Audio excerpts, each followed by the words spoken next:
नाज़रीन, आवाज़ न्यूज़ में भलीकार आऊं यहाँ अली रज़ा मंगी नज़र विझूं था वक़्ताइन जी ख़ास ख़बरुनि ते।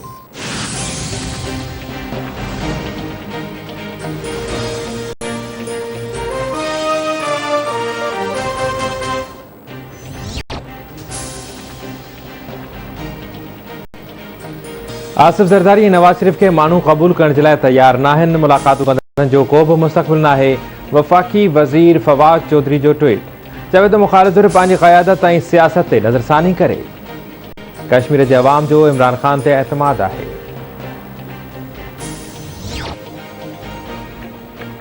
तहरीक इंसाफ़ अकेले सिर आज़ाद कश्मीर में हुकूमत ठाहींदी। मूं कश्मीर चूंडुनि जे हवाले सां जेको चयो हो सो ई थियो।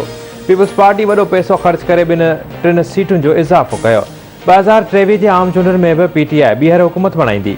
हाणे सिंध में तहरीक इंसाफ़ जी हुकूमत ठाहिण जी कोशिश कंदासीं। नवाज़ शरीफ पाक फ़ौज एस्टेब्लिशमेंट ऐं इमरान ख़ान जे ख़िलाफ़ आहे।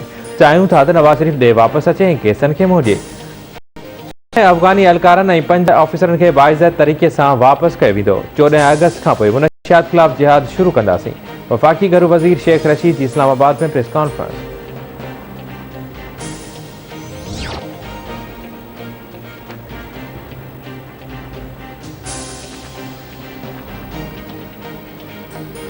सिंध में कोरोना वायरस की चौथी लहर सबब क़दीमी माग मोहन जो दड़ो समेत मुख़्तलिफ़ मागन के बंद किया वियो। सिंध में कारोबारी वक्त सुबह जो 6 वगे खां शाम जो 6 वगे ते हूंदो। शादी हाल सां गॾोगॾु होटल्स अंदर तोड़े ॿाहिरि खाधो खाइण ते पाबंदी हूंदी। बेकरियूं, खीर जा दुकान ऐं मेडिकल स्टोर खुलियल रहंदा।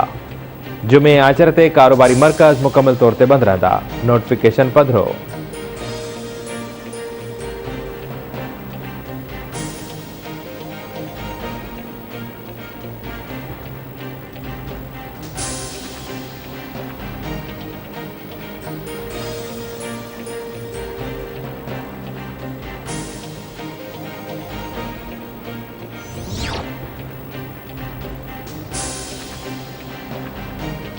कोरोना वायरस की चौथी लहर में केस तेजी से पकड़जन लगा। मुल्क में वायरस के वधीक 32 मरीज फौत।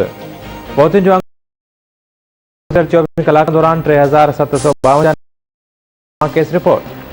10,08,446 थी विया।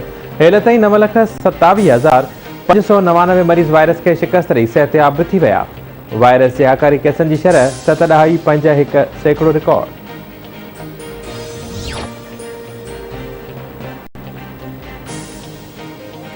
सिंध अंदर कोरोना वायरस की चौथी लहर सबब क़दीमी माग मोहन जो दड़ो समेत मुख़्तलिफ़ मागन के सियाहन जे लाइ बंद कियो वियो। सेवण में कलंदर जी दरगाह बि हिकु भेरो ॿीहर 28 ॾींहंनि जे लाइ बंद कई वई। दरगाह बंद थियण ते दुकानदारनि, वापारियुनि, शहरनि ऐं अक़ीदतमंदनि में मायूसी जी लहर छाइजी वई।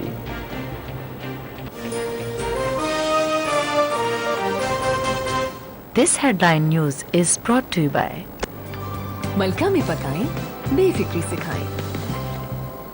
टाइम बनाए बेहतर मुस्तक़बिल।